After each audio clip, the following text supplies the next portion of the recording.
Le jour suivant, Nafisa apprit que les paiements pour son travail de couture n'avaient toujours pas été envoyés par la maîtresse du manoir.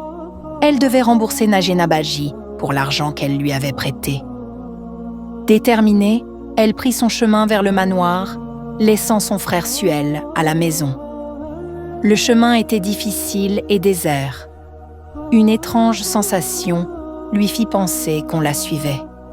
Le vent faisait bruisser les feuilles et la poussière rouge tourbillonnait autour d'elle. Quand elle se retourna, elle le vit, le jeune homme aux yeux verts, le même qu'elle avait aidé la nuit précédente. Il lui sourit et dit « Où que tu ailles, je te suivrai ». Nafisa, surprise et inquiète, demanda « Pourquoi ne peux-tu pas aller au manoir ? Est-ce que quelqu'un est après toi là-bas » Il hocha la tête et murmura « Bientôt tu sauras toute la vérité, mais pour l'instant, je ne peux pas rester ici. » Quand Nafisa arriva au manoir, la maîtresse l'accueillit avec impatience. « J'ai oublié de te payer, avec tous les problèmes récents au manoir. » Elle ordonna à Sakina d'apporter le portefeuille. Sakina lança à Nafisa un regard méprisant. « Même avec tout ce chaos, tu es venue pour ton argent ?» Nafisa, tremblante mais déterminée, répondit « Je dois faire vivre ma famille. » En rentrant chez elle, Nafisa entendit des conversations mystérieuses entre son père et son oncle Fazaldine, tous deux des habitués du manoir. Elle apprit qu'un serpent magique, Nag, avait été aperçu au manoir et qu'un ancien sapera avait été appelé pour le localiser. Le village entier cherchait le serpent blessé qui avait échappé à la capture. Cette nuit-là, alors qu'elle cousait, Nafisa sentit la présence du jeune homme derrière elle. « Pourquoi es-tu ici encore ?» demanda-t-elle, étonnée. Il répondit « Je suis venue te voir une dernière fois. Mon objectif est accompli, mais avant de partir, tu dois savoir la vérité sur moi. » Son cœur battait à tout rompre. Elle réalisa qu'elle ressentait quelque chose pour lui, une attraction qu'elle ne pouvait ignorer. Il la regarda avec intensité et murmura « Ne te fie pas aux apparences. Je ne suis pas humain.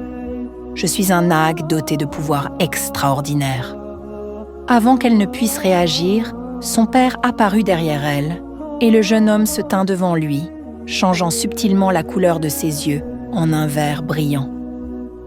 Il dit à son père « Nurdin, tu as sauvé ma vie avant et aujourd'hui encore. Merci, mais tu n'as pas pu sauver ma Nagin. » Les jours suivants, le jeune Nag resta caché dans la maison de Nafisa, soignant ses blessures. Chaque nuit, il lui racontait des bribes de son passé, révélant l'histoire tragique de sa bien-aimée Rupa, enlevée et tuée par ses ennemis. Son regard reflétait la douleur et la colère, mais aussi un profond respect pour Nafisa, qui l'avait aidé malgré tout. Nafisa, bien qu'effrayée par sa vraie nature, commença à ressentir de la compassion et même de l'affection pour lui. Elle comprit que ce n'était pas un simple humain, mais un être magique lié à une histoire ancienne de serpents et de pouvoirs mystérieux. Pendant ce temps, le manoir était en pleine agitation. Les serviteurs et la maîtresse étaient préoccupés par le serpent magique encore en liberté et le village attendait l'arrivée du sapera pour le localiser.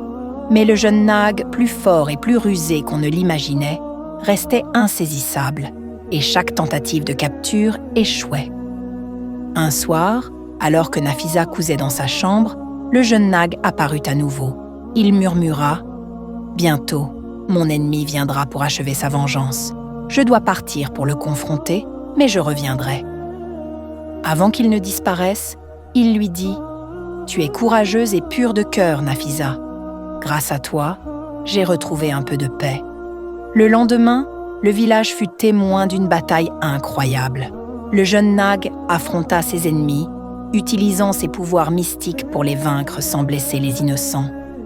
La rumeur de sa puissance se répandit rapidement, et même le sapera reconnut sa bravoure et sa force.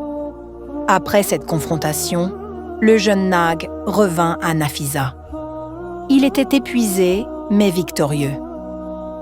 Le danger est passé pour l'instant, dit-il, mais je resterai vigilant. Nafisa comprit alors que le véritable courage ne résidait pas seulement dans la force, mais aussi dans le cœur et la détermination. Elle et le jeune Nag partagèrent un moment silencieux, comprenant qu'un lien unique s'était créé entre eux, mêlant confiance, admiration et un amour naissant, même au-delà des limites humaines. Ainsi se termine cette partie de l'histoire, où courage, mystère et magie se mêlent dans un village apparemment tranquille, laissant entrevoir un futur plein d'aventures et de secrets à découvrir.